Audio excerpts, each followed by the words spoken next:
우리 옆에 분들하고 인사 한번 하시죠. 살아계시군요. 살아계셨군요 하는데 그렇게 신나게 인사를 여러분, 제가 질문 하나 할게요. 자, 목사가 죽어야 교회가 산다. 맞는 얘기입니까? 틀린 얘기입니까? 아멘? 아니, 죽기를 바라세요? 나 진짜 지금 오늘 죽을 것 같이 아픈데 왔어요. 여기서 말씀 전하다 죽을지도 몰라.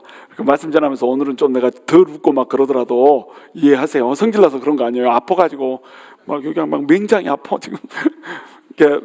너무 막 그 고난의 행군이라고 해야 되나? 그냥 쉬지 않고 막 내달리니까 거기에다가 이제 끝나고 한 10시쯤에 들어오면은 새벽기도 준비해서 하는데 거기 10시면은 여기는 또 몇 시죠? 3시를 더 보내야 되잖아요. 3시간을 새벽 1시에 준비하고 새벽 3시에 이제 말씀을 전해야지. 여기는 또 6시니까 그냥 몸이 뽀개질 것 같은 거예요. 근데 또 안 할 수도 없고, 그렇죠? 괜히 통독을 한다고 그랬나 싶기도 하고, 막 누가 통독하자고 그랬어 막 이러고 싶기도 하고. 근데 이제 목요일 날은 또 비행기표를 제가 이제 교회 돈으로 이렇게 갔다 오는 거잖아요. 출장이니까. 근데 비행기표가 막 700불씩 이렇게 하는 거예요. 그러니까 비행기표를 또 교회 돈을 700불씩이나 또 낭비를 할 수가 없잖아요. 내 돈이면 모르는데. 그러니까 비행기표를 제일 싼 거를 찾다 보니까 한번 경유하는 걸 산 거예요. 그랬더니 비행기 출발 시간이 새벽 5시 막 이런 거에 3시까지 공항에 가야 돼. 라이드 해줄 사람이 하나도 없어가지고 우버 타고 막 그래야 되니까 너무 막 힘든 거예요. 그러니까 뭐 다음에는 돈을 그냥 쓰기로 돈 좀 아끼려다가 사람 죽을 뻔했어요. 그래서 이제 목요일 날은 또 새벽 기도를 못 하고 이렇게 금요일 날 오늘 새벽에는 또 아파서 쉽니다. 한번 딱 하고 싶더라고요. 그냥 몸이 그냥 너무너무 아픈 거예요. 계속 이렇게 앉아 있으니까 뻑뻑하니 뭐 아파서 죽겠다는 얘기를 하는 게 아니고 목사가 죽어야 교회가 산다. 이거는 진리죠. 그렇죠. 목사가 펄펄 살아가지고 자아가 살아서 뛰면은 교회는 죽는 겁니다. 그렇죠. 근데 또 질문 하나 할게요. 목사가 살아야 교회가 산다. 그것도 맞습니까? 그럼 뭐 죽으라는 거예요? 살라는 거예요? 도대체 죽으라는 거예요? 살라는 거예요? 사나 죽으나 하라는 거예요? 죽기도 하고 살기도 해야 되죠. 뭐가 죽어야 되죠? 내 속에 있는 내 자아가 죽어야 되고, 또 뭐가 살아야 되죠? 내 속에 있는 예수 그리스도가 살아야 되는 거잖아요. 그러니까 목사가 죽어야 교회가 산다 이 말도 맞는 거고, 목사가 살아야 교회가 산다 이 말도 맞는 거라는 겁니다. 근데 성도도 마찬가지죠. 성도가 죽어야 교회가 산다. 맞아요? 들려요? 맞죠. 근데 성도가 살아야 교회가 산다. 맞죠. 그것도 맞죠. 우리가 죽어야 되는 겁니다. 근데 또 우리가 살아나야 된다는 거죠. 우리 속에 있는 자아가 죽고 우리 속에 있는 예수 그리스도의 영이, 예수 그리스도가 살아나야 된다는 거죠. 오늘 이제 복음의 빛, 복음의 능력 이렇게 했는데 어떤 사람이 빛과 그림자 이렇게 해놨더니 저기 사채업자가 그걸 그대로 쓰더라고요.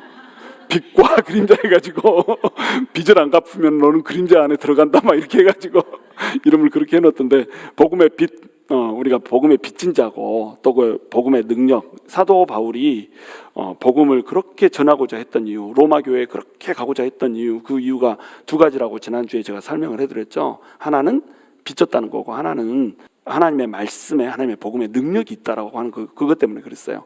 하나님의 복음의 빚을 졌다 이 말은 어떤 빚이죠?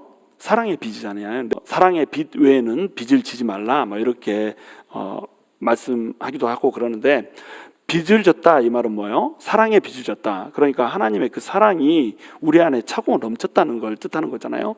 그리고 그 하나님의 사랑이 또 능력으로 임한다는 겁니다. 근데 하나님의 사랑과 하나님의 능력이 우리한테 사랑이요 능력으로 오는 가장 큰 이유가 뭐냐면, 이 복음이 하나님의 아들의 복음이라는 거예요.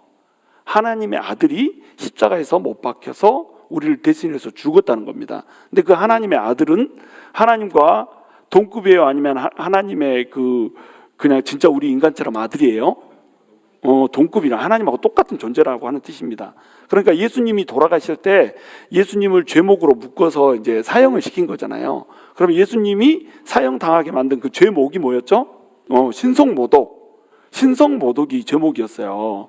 예수님을 잡아다 놓고 네가 뭐 무슨 죄를 졌냐, 무슨 죄를 졌냐, 이랬냐 저랬냐 막 물어볼 때 예수님이 대답을 하세요, 안 하세요? 대답을 안 하시잖아요. 그러니까 막 그 신문하는 사람들 답답해 죽이려고 그러잖아요. 그래가지고 증인들을 세워가지고 증인들을 통해서 이제 무슨 죄인지 이런 것들을 다 밝히려고 하는데 이 증인들의 말이 다 맞아요, 틀려요? 전부 막 틀려요. 맞지를 않는 겁니다. 유일하게 맞는 게 있다면 이 성전을 헐라 그러면 내가 이렇게 세우리라, 사흘 만에 이렇게 세운다라고 하는 그 말만 맞는데 그 말도 또 그 내용만 맞지 구체적인 내용은 다 틀린 거예요. 그래도 예수님이 어때요? 대꾸 한마디 안 하고 그냥 그대로 있으시잖아요. 근데 유독 네가 하나님의 아들이냐? 이렇게 물어보면은 거기에다 대놓고 또 예수님이 대답을 하시는 겁니다. 그 대답만 안 해도 괜찮은데 굳이 또 그 대답은 내가 그러다, 네가 방금 말하였도다 막 이러면서 하는 거예요. 또 빌라도한테 갔을 때도 뭐 말 한마디를 안 하잖아요. 그러니까는 빌라도가 또 몹시 답답해 하잖아요. 왜 이렇게 말이 없어? 과묵하네, 너무 과묵해. 이렇게 하는데 또 빌라도가 네가 유대인의 왕이냐 하니까 또 그 말은 또 대답을 하는 거예요. 내가 그러다, 네가 말하였도다. 이렇게 하면서 하나님의 아들이라고 하는 이 측면에 대해서는 부정을 안 하시는 겁니다.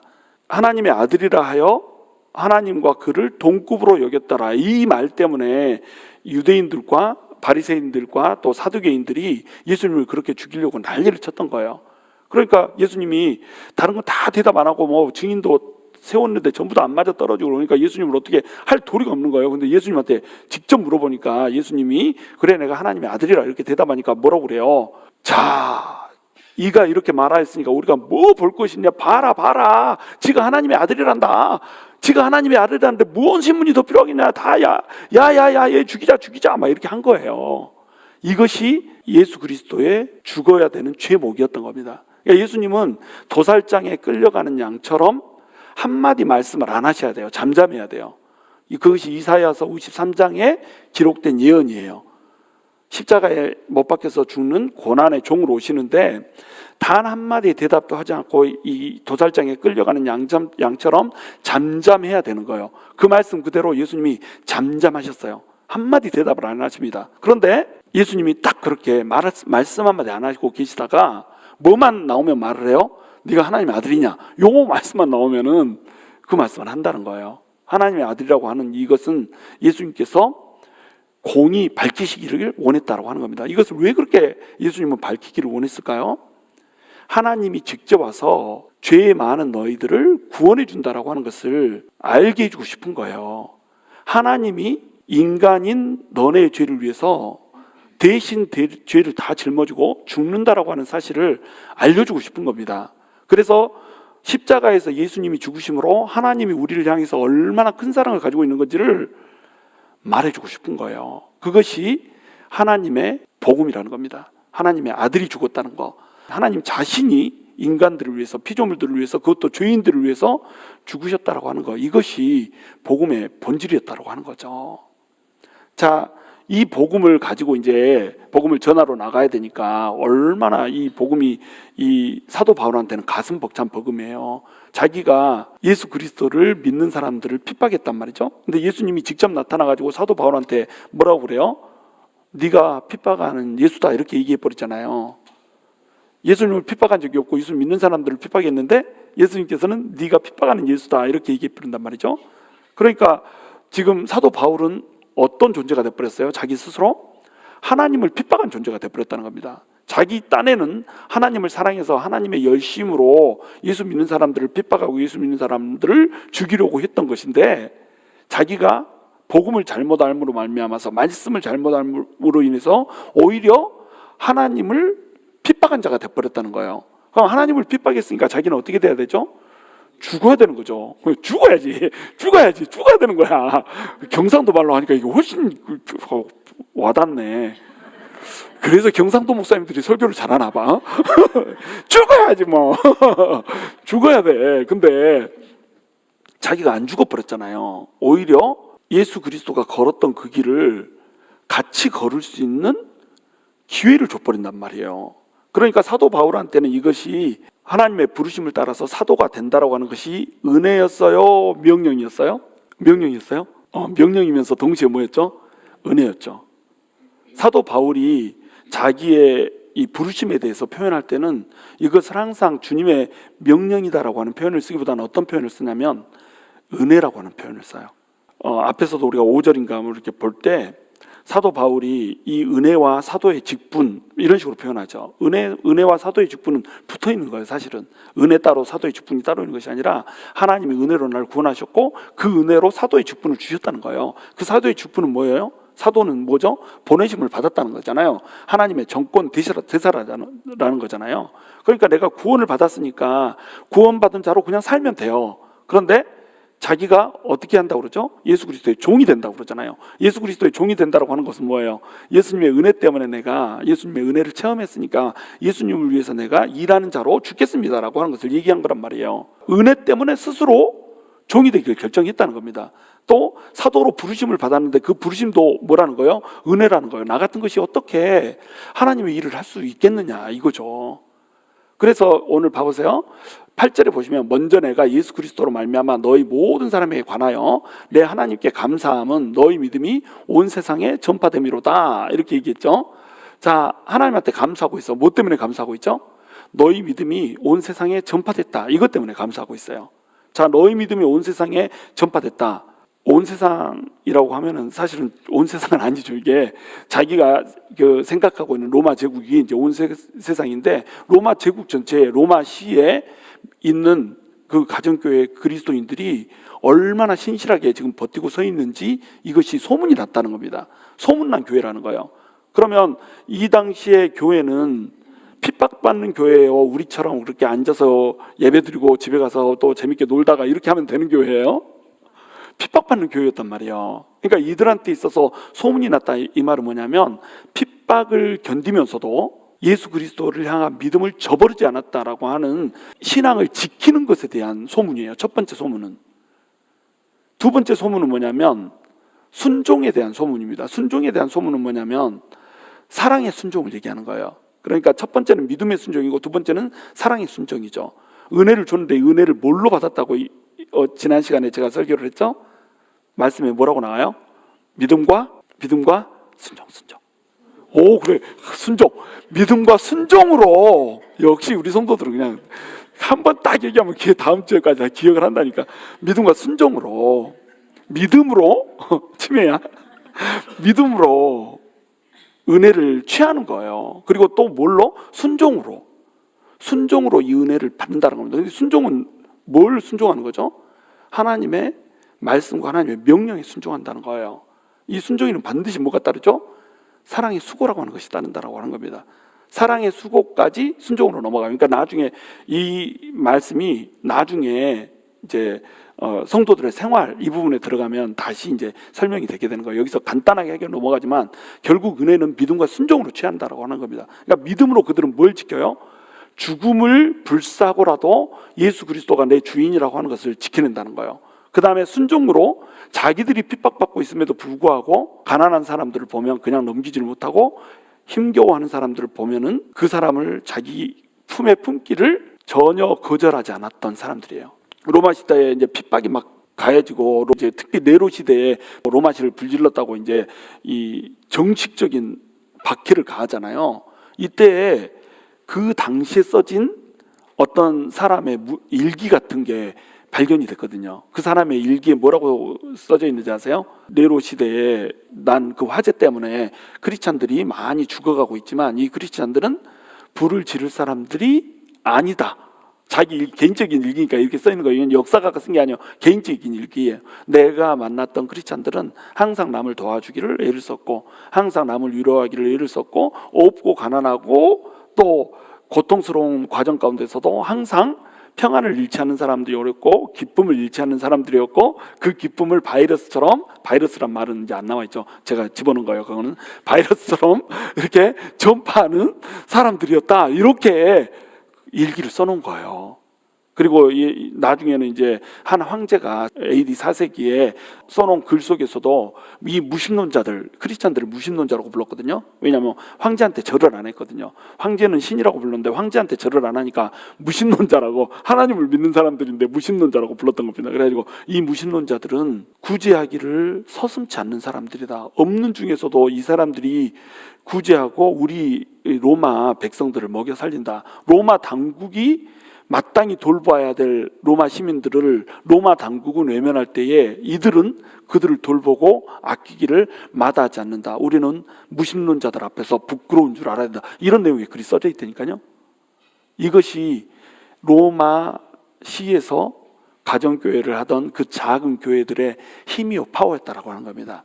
그러니까 로마의 그리스도인들은 어때요? 믿음을 지켜냈고 순종으로 믿음이 어떤 것인지를 모든 사람들한테 밝혀냈다라고 하는 거예요. 믿음이라고 하는 것은 그냥 예수님 믿습니다 하고 마음속에다가 간직해놓은 믿음이 아니었다는 거죠. 이들의 믿음은 살아있는 믿음이었고 죽음도 불사하는 믿음이었고 내가 없는 가운데서도 다른 사람들한테 가서 사랑의 손길을 펼쳐내는 믿음, 이 믿음이 그들의 믿음이었다는 겁니다. 그러니까 지금 사도 바울이 로마에까지 가서 복음을 그토록 전하고 싶었던 그 내용과 로마 시에서 핍박을 이겨내면서 그리스도를 믿는 이 그리스도인들의 마음이 같아요, 달라요? 다 같은 마음이죠. 똑같은 지금 복음을 받고 똑같은 복음을 복음이 복음답게 증명해내고 있는 거라고 하는 겁니다. 그러니까 사도 바울이 얼마나 감사해요? 너희 모든 사람에 관하여 내 하나님께 감사함은 이렇게 돼 있잖아요. 자, 하나님께 감사한다. 너희 믿음이 온 세상에 전파됨이로다. 사도 바울은 이들에 대해서 감사할 이유가 있어요, 없어요? 사실은 감사할 이유가 없어요. 왜냐하면 로마 시에 가가지고 로마 성도들을 자기가 만난 적이 없잖아요. 자기 성도가 아니에요. 자기 열매가 아니에요. 물론 이제 글라우디우스 황제 때에 로마에서 축출령이 떨어져가지고 유대인들이 다 로마 전역으로 흩어지고 이들의 일부를 사도 바울이 만났죠. 그리고 사도 바울이 더 깊은 복음을 그들에게 전해줬죠. 그러나 로마의 복음은 사도 바울이 전한 것이 아니라 그 전에 이미 사도 바울이 믿기도 전에 이미 로마에는 교회가 있었다라고 하는 것. 근데 거기에 성도들이 세상이 다 알 정도로 그렇게 믿음을 잘 지켜내고 있다라고 하는 소식을 들은 거예요. 그러면 사도 바울이 그것 때문에 로마 성도들한테 기뻐하면서 감사할 이유가 있어요? 없죠. 자기 열매도 아닌데, 자기의 영광도 아닌데. 그런데 사도 바울은 지금 기뻐하고 있다는 겁니다. 왜 기뻐하고 있죠? 예수 그리스도로 말미암아 기뻐하고 있는 거예요. 예수 그리스도의 복음이 전해지기만 한다면 내가 뿌린 씨앗이 아니어도 기쁘다는 겁니다. 예수 그리스도가 온 세상을 덮을 수만 있다면, 그 그리스도의 복음이 온 세상 사람들에게 전해지고 칭찬받을 수만 있다면 내 열매가 아니어도 그 누군가의 열매여도 괜찮다라고 하는 거예요. 이게 사도 바울의 심정이었다니까요. 어때요? 요즘 교회들하고 매우 다르죠. 우리 교회는 잘 되고 다른 교회는 못 되고 그러면 신나고, 다른 교회가 쫄딱 망했다고 그러면 우리 교회로 성도로 거기에서 좀 들어오지 않을까 해가지고 막 기뻐하고 이런 저쪽 교회가 좀 잘 되면 시샘해가지고 좀 어떻게든지 깎아내리고 이렇게 해야지 속이 편하고, 물론 이런 사람들이 많지는 않지만 가끔 있잖아요. 왜? 그러면은 이게 얼마나 부끄러운 일이에요. 예수 그리스도의 복음이 전해야 되는데 예수 그리스도가 전파되고 확장되고 있는데. 이번에 제가 총회를 갔다 왔잖아요. 총회에서 참 피곤하기도 피곤했지만 은혜도 되게 많았어요. 은혜를 많이 받은 이유가 뭐냐면 목사님들이 썩 괜찮은 목사님들이 너무 많읍니다. 그게 저한테 너무 기쁨이었어요. 나는 이제 항상 내 안에 몇 번 얘기하지만 내가 좀 짐 같은 게 있다고 그랬잖아요. 내가 멋짐이라고 하는 짐 빼고는 짐을 될 수 있는 대로 앉으려고 하고 노력을 하는데, 그래도 내 안에는 짐이 있단 말이에요. 그 짐이 뭐냐면은 성도들 앞에 내가 진짜로 이렇게 좋은 것을 주는 목회자인가라고 하는 이제 짐이 있어요. 근데 이번에 총회 가서 봤더니 목사님들이 성도들을 얼마나 사랑하는지 한 분이 간증을 하는데, 그쪽 근방에서 아주 유명한 스토리더라고요. 그분이 대기업에 이렇게 잘 나가는 사람이었대요. 그래가지고 나이에 비해서 훨씬 빨리 진급을 해가지고 그냥 돈도 많이 벌고 하여튼 사람들한테 부러움을 사는 이런 선망의 대상이었다는 거예요. 근데 어느 날 갑자기 예수님을 확 만나고 나서 그냥 목사가 되겠다고 나섰던 거예요. 목사가 되는데 또 사역지를 미국으로 하나님께서 비전을 주셨다네요. 그래가지고 한국에서 잘 나가던 대기업의 그 높은 자리를 때려치고 그냥 바리바리 짐 싸가지고 미국으로 와서 교회를 이제 시작을 하는데, 이 교회가 아주 큰 교회가 아니고 조그만 교회인 거예요. 한 이제 20명 미만의 이런 개척교회 같은 이런 교회를 맡아서 하는 겁니다. 그런데 그 교회 성도들이 우리 성도님들처럼 아주 고상하고 얌전하고 이렇게 순종 잘하고 이런 성도들이 아닌 거예요. 그래가지고 어마무시한 사람이 있었던 거예요. 그 사람이 그 유도할 때 들어 엎어치게 하는 것처럼 성도들 다 보는 데서 그냥 엎어버린 겁니다. 목사님을. 목사님이 엎어져가지고 이제 일어나서 왜 그러시냐고 막 이러고 있는데, 왜요? 일어나면 안 돼요? 죽어야 되는 건가요? 이러고 있는데 그 모습을 누가 봤어요? 사모님은 물론 보죠. 누가 봤겠어요? 10살도 안 된 자기 이제 얘가 본 겁니다. 이제 이 애는 바리바리 짐 싸서 올 때 뭐 친구들 다 떠나고 막 이렇게 해서 왔죠. 근데 이 애가 아빠를 보면서 울면서 이제 물어봤다는 거예요. 아빠 이러려고 그렇게 좋은 회사 그만두고 왔냐? 이러려고 미국 왔냐? 우리 그냥 돌아가서 대기업으로 다시 가면 안 되냐? 그때 우리 부자였잖냐? 여기서 왜 이렇게 가난하게 똥꼬 찢어지게 살면서 그렇게 큰 집에서 이렇게 좋은 가구, 좋은 전자도구 뭐 이런 거 다 없이 이렇게 살다가 여기 와서 아무것도 없이 이렇게 살고 사람들 뭐 해 먹인다고 다 불러서 밥 먹이고 막 이렇게 엄마는 그렇게 고생해가지고 다 먹이고 입혔는데 왜 와서 아빠를 저 사람 뒤집어서 엎어가지고 맺혀버리냐? 이렇게 하면서 울더라는 거예요. 얼마나 마음이 아파요. 근데 목사님이 뭐라고 대답했다는 거예요. 웃으면서 야, 너 왜 그렇게 울어? 나는 행복해. 이렇게 대답을 했다는 거예요. 그 아들한테. 나는 내가 여기에서 사역할 수 있고 말씀 전할 수 있고 하나님의 복음을 전할 수 있는 것으로 행복해. 그리고 저런 사람 만나서 저런 사람한테도 복음을 전하면 변할 수 있을 거라고 하는 기대를 할 수 있는 걸로 나는 너무너무 행복해. 이렇게 대답했다는 거예요. 왜 그럴까요? 하나님의 사랑을 하는 겁니다. 은혜를 하는 거예요. 은혜를. 그 은혜를 누가 받았어요? 우리 성도들 다가 받았다는 거예요. 그러니까 로마 성도들이 그렇게 소문난 믿음을 가졌던 이유도 뭐 때문에 그래요? 은혜를 아니까. 하나님의 아들이 우리를 죽어줬다라고 하는 은혜를 아니까. 우리 목사님들이 그렇게, 사모님들이 그렇게 하는 이유도 뭐예요? 은혜를 아니까. 하나님의 아들이 우리를 위해서 죽어줬다고 하는 은혜를 아니까. 그 은혜 때문에 하나님이 우리를 불렀다고 하는 명령 때문이 아니고, 이 일을 맡겨줬고 양떼들을 맡겼다는 명령 때문이 아니고, 하나님이 나한테 부어줬다라고 하는 그 은혜 때문에 자기 자발적으로 종이 돼가지고, 깃들은 종이 돼가지고 그렇게 일을 하다라는 겁니다. 자, 다른 건 쭉 넘어가고, 헬라인이나 야만인이나 지혜 있는 자나 어리석은 자에게 다 내가 빚진 자라.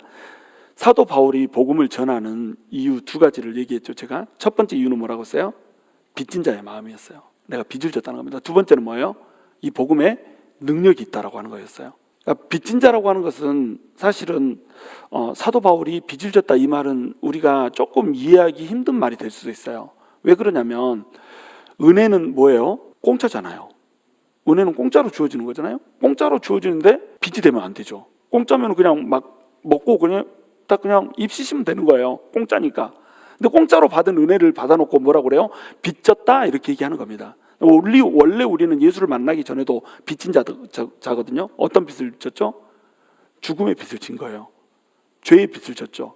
죄의 싹슨 사망. 죄를 졌기 때문에 죄의 빚을 지고 있어요. 이 빚을 누가 갚았죠?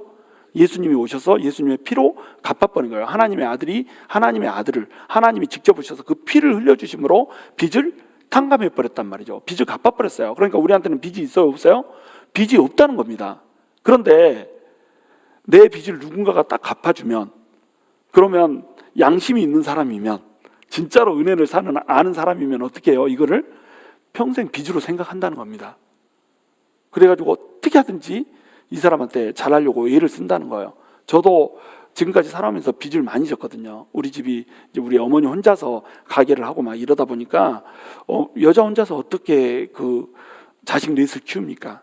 근데 우리 동네로 치면 약간 도시 저기 면사무소라고 알죠? 막 이런데 시골이니까 면사무소가 그래도 좀 도시, 거기에 이제 조금 재력이 있는 아저씨가 있었던 거예요. 그분이 우리 집에서 기름이 있죠?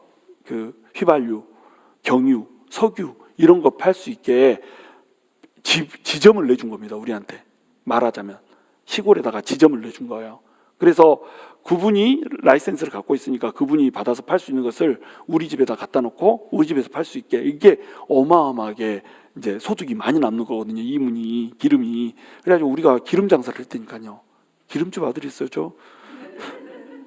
그것 때문에 제가 다른 애들보다 시골에서 살면서도 거의 이 재정적인 어려움을 받지 않고 살았던 것 같아요. 저는 어머니는 고생을 너무너무 많이 했죠. 돈 벌려고. 근데 돈을 잘 벌기 때문에, 그분 때문에 저는 뭐 그렇다고 막 이렇게 막 누리고 막 이런 건 아니고, 책 사고 싶은 거 있으면 사고, 또 그 먹고 싶은 거 있으면 그래도 먹고, 많이 먹지도 않았지만 이렇게 하면서 하고 싶은 것을 그래도 하고 살았다는 거예요. 일정 정도 누리고 살았다는 겁니다. 시골에서 그래도 다른 애들 못 누릴 때. 자, 그러니까 나는 그분이 너무너무 감사한 거예요. 항상 빚진 마음이 있죠. 그 빚진 마음이 있으니까 그분한테는 내가 갚을 수가 없거든요. 사실은 내가 자라가지고 빚을 갚을 수 있을 상황이 됐을 때 그분은 이미 돌아가시고 없어. 그럼 나는 어떻게 해야 그 빚을 갚을 수가 있을까요? 나 같은 다른 사람 한 사람 있으면 그 사람한테 같은 기회를 주는 거, 이런 걸로 빚을 갚을 수 있겠잖아요. 그게 내가 빚진 마음이에요. 그러니까 은혜를 아는 사람은 그 은혜를 빚으로 느낀다는 겁니다. 사도 바울도 마찬가지예요. 사도 바울은 먼저 자기가 죽음에 있는 사람이었고 사망의 빚을 졌잖아요. 사망의 빚을 졌는데 또 이 사도 바울이 어땠어요? 예수님을 핍박까지 해버렸다는 겁니다. 그러니까 자기는 누가 봐도 죄인 중에 괴수인 거예요. 죄인 중에 괴수를 불러다가 하나님의 일을 하는 이방의 빛으로 삼아버렸단 말이죠. 빚쟁이를 갖다가 빚쟁이로 삼아버린 거예요. 이게 무슨 말인지 알죠? 지읒 빚쟁이를 갖다가 치읒 빚쟁이로 삼아버린 겁니다. 너는 이방의 빛이다. 너는 원래 나한테 빚쟁이 놈인데 내가 너를 데려다가 빚쟁이로 내가 삼아버렸다. 이렇게 하는 거죠. 이게 뭐예요? 사도 바울한테는 부르심인데 명령이 아니고 은혜가 돼버린 겁니다. 그러니까 은혜의 빚진 자, 사랑의 빚진 자가 돼버린 거예요. 이 빚을 어떻게 해서든지 갚아야 되겠는 거예요.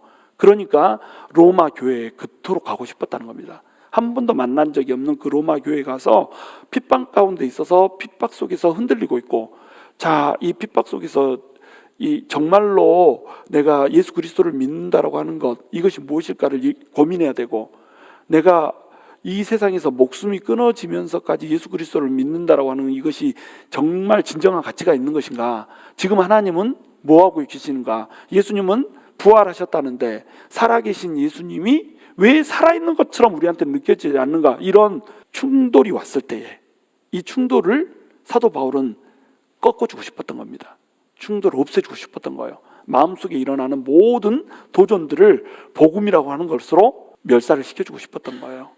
그래서 정말로 그리스도인들이 그리스도인답게 서고 당당하게 하나님 앞에서 복음을 지켜내는 자들로, 그러면서도 당당하게 순종의 믿음으로, 순종으로 은혜를 붙잡기를 사도 바울은 원했다는 거예요. 그래서 로마 교회에 그토록 가고 싶어 했다고 하는 겁니다. 자, 헬라인에게나 야만인에게나 지혜 있는 자나 어리석은 자에게나 내가 다 빚진 자니라. 이 빚은 사도 바울같이 사도로 부르심을 받은 사람들이 지는 빚이죠. 근데 우리도 이 빚을 졌을까요? 안 졌을까요? 당연히 졌죠. 여기서 내가 그래도 썩 근사해서 구원을 받을 만한 자격이 되니까 예수님이 나를 위해서 피를 흘려서 죽어줬다고 생각하시는 분 계세요? 없잖아요. 죽어 마땅하잖아요. 나는 죽어 마땅하다라고 생각하니까 우리가 예수 그리스도를 믿을 수가 있었어요. 내가 그래도 좀 낫지라고 하는 생각을 하는 순간에 예수님을 믿지 못합니다. 그렇죠? 나는 죄인 아니야. 내가 무슨 그렇게 큰 죄를 졌다고 이렇게 얘기하는 사람 치고 예수 믿는 사람 봤어요? 못 믿어요. 내가 죄인이다라고 하는 인정하는 그 시점에서부터 예수 그리스도는 우리 주인이 되는 겁니다. 그러니까 여러분은 전부 사실은 겸손한 사람들인 거예요. 예수를 믿는다는 그 사실 자체로 겸손한 사람들인 겁니다. 왜? 나의 죄인됨을 아니까. 그런데 우리 마음속에 빚쟁이의 마음이 없을 때가 많다는 거죠. 내가 사랑의 빚을 졌어. 이 마음이 없을 때가 많다는 겁니다. 이 마음이 없다라고 한다면 덜 낮아졌다는 거예요. 예수님을 만나기까지 낮아지지는 했지만 정말로 예수님이 우리에게 바라는 그 깊이까지 낮아지지 않았다는 겁니다. 우리가 진짜로 낮아지잖아요. 그러면 받을 수 없는 은혜를 받았다라고 하는 그 감격 때문에 내 몸이 부서지는 한이 있어도 멸시받고 천대받고, 또 아까 그 목사님처럼 내 팽개침을 당하는, 그것도 10살도 안 된 아들 앞에서 내 팽개치는 아버지의 자존심, 여러분 혹시 상상해 보실 수 있겠어요?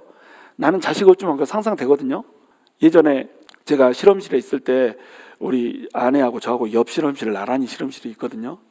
그런데 우리 보스가 이제 내가 마음에 안 들 때는 뭐 소리도 지르고 막 이렇게 할 거 아니에요. 그러면 우리 아내가 보지 않을 때는 나한테 뭐 소리 지르고 그래도 뭐 아우 그래 잘해보자 막 이렇게 할 수 있단 말이죠. 근데 아내가 보고 있으면 어때요? 화가 팍 올라오는 겁니다. 그래가지고 내가 한 번은 팍 그냥 했죠.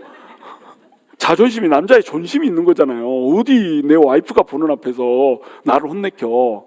그래가지고 네가 뭘 잘했다고 그러니 하면서 내가 그냥 안 되는 영어로 그냥 막대기 같은 발음으로 하니까 더 세게 느껴지잖아요. 그래가지고 깜짝 놀라가지고 뭐 이렇게 하더라고요. 그래서 내가 뒤에 찾아가서 나중에 우리 부인 앞에서는 그러지 마셔요. 내가 아까는 미안했는데 자존심 때문에 그랬다고 막 이렇게 하니까 이해하더라고요. 그 후로는 이제 와이프 앞에서는 안 그래. 그게 남자의 마음이란 말이죠. 근데 아들 앞에서, 그것도 아직 마음이 다 자라지 않은 아들 앞에서 그렇게 팽개침을 당했단 말이에요. 그런데 그 나를 팽개친 사람을 위해서 내가 계속 복음을 전할 수 있다라고 하는 것 때문에 행복하다라고 하는 얘기, 미친 사람 아니에요? 미친 사람이잖아요. 그렇죠? 세상적인 상식으로 보면 미친 사람이죠. 여러분, 나를 팽개친 사람이, 나는 그게 제일, 한번 팽개치는 거 이거 당할 수 있거든요. 한번 팽개치는 거 그냥 한번 창피하고 말면 돼요. 근데 매주 이렇게 교회에 오면은 그 팽개친 사람이 들어오는 겁니다. 그러면 서 있다가 네 반갑습니다, 어서 오세요. 예배 끝나고 나면 할렐루야 이렇게 인사해야 되잖아요. 그리고 또 이제 복음 말씀을 전하러 딱 단에 올라서면 그 사람이 팔짱 딱 끼고 이러고 쳐다보고 있다는 거예요. 그러면 말씀 전할 때 이렇게 딱 이렇게 전하다가 그 사람한테 눈이 딱 만지는 순간에 이렇게 가지고 말씀을 제대로 전할 수 있겠어요? 근데 행복하다는 거예요. 왜? 비쳤으니까. 예수님한테 사랑의 빚을 져버렸거든요. 예수님이 우리가 아직 죄인 됐을 때에, 우리가 의인도 아니고 선인도 아니고 아직 죄인 되었을 때 우리를 위해서 죽어주심으로 하나님의 사랑을 확증해버렸잖아요. 그 사랑이 자기 마음속에 있으니까 오히려 그 사람의 존재가 예수님의 그 사랑을 더욱더 깊게 깨닫게 해주는 도구가 되더라는 겁니다. 저 사람이 나고 내가 예수님인 걸로 이렇게 투영이 된다는 거예요. 그러니까 목회를 하는 것이 그런 꼴을 당했어도 행복하다라고 하는 고백을 하는 거예요. 그 사모님은 어떨까? 사모님은 어떨 것 같아요? 사모님도 한 번도 불행하다는 얘기를 해본 적이 없대요. 행복하다고 한대요. 같이 오셨거든요, 두 분 다. 너무너무 사이도 좋고 참 이렇게 보기 좋은 부부예요. 자식은 놔두고 왔지만 한번 보고 싶더라고요, 그 아들도. 여러분, 사랑에 빚진 자는 이런 자라고 하는 겁니다. 그 다음에 두 번째로는 내가 복음을 부끄러워하지 아니하노니 이 복음은 모든 믿는 자에게 구원을 주시는 하나님의 능력이 됨이라. 사람들은 복음을 부끄러워할 수 있어요. 왜 부끄러워하죠? 예수를 믿으면 뭔가 잘 되고 빵빵 뚫리고 이래야 되는데 예수를 믿는다는 이유로 내 팽개침을 받아요. 복음을 전한다는 이유로 내 팽개침을 받아요. 저도 그런 적이 있거든요. 교회를 사랑해서 하나님의 교회를 좀 잠잠하게 이렇게 만들려고 하다가 제가 멱살이 잡힌 적이 있거든요. 동물욕 들은 적도 있고 숫자욕 들은 적도 있고 막 이렇거든요. 또 한 번은 어떤 중고등부 학생이 막 선생님한테 막 대드는 거예요. 그래가지고 내가 그때 당시에 이제 그 가장 리더니까, 전도사니까 선생님한테 대들면 안 된다고 앉혀놓고 얘기를 하려고는 하는데 얘기를 안 듣고 계속 뭐 그거 있잖아요, 아이패드 같은 거 그거 가지고 막 이걸 하고 있는 거예요. 그러니까 내가 화가 나요, 안 나요? 그래서 그래서 딱 뺐었죠. 그랬더니 갑자기 일어나가지고 의자를 들고 나를 때리려고 하는 거예요. 글쎄, 성질이 나겠어요, 안 나겠어요? 내가 그래서 한마디 했죠. 아직 너 죽으려고 환장을 했구나. 지금은 안 그래요. 뭐 전도사 때니까 아직 봐주세요. 그 말을 한마디 딱 했는데 그 말을 그 성도들도 옆에서 들었단 말이죠. 다 봤잖아요. 그 얘가 그렇게 하는 걸 다 봤잖아. 처음부터 끝까지 다 봤단 말이에요. 그리고 의자로 날 찍으려고 했단 말이에요. 그러니까 나도 홧김에 이제 그렇게 한마디 했단 말이에요. 근데 그 말 한마디 던져놓고 내가 그냥 아주 그냥 도마에 올라서 전도사가 어떻게 그런 말을 할 수 있냐 이거죠. 내 편을 드는 사람이 하나도 없더라고요. 제가 이렇게 동물욕 듣고 숫자욕 듣고 막 이런 상황에서도 제가 이게 그 사람이 그런 사람이질 않았어요. 그 사람은 원래 예수를 모르는 사람이니까 뭐 술 먹고 신년 할애식에 신년 송구영신 예배 때 뭐 교회 나오고 막 이런 사람이었으니까 뭐 그런 사람인지 알았죠. 그러니까 그 사람이 그렇게 뭐 그렇게 하는 것은 별로 크게 막 나한테 마음에 상처가 되진 않았어요. 근데 진짜 내 마음에 상처가 된 건 뭐냐면 된 것은 와, 그렇게 나 아니면 죽을 것처럼 그렇게 막 하던 사람들이 단 한 사람도 편을 안 들어주더라고요. 그래서 이게 목회라고 하는 것은 이거구나. 좋다고 하다가도 결정적인 순간에 내 편은 아무도 없구나. 딱 이 마음이 그때 딱 들어오더라고요. 그래서 하나님만을 의지하는 것이 목회구나. 이건 이제 알았죠. 그러니까 그 다음부터는 이제 마음이 강해지더라고요.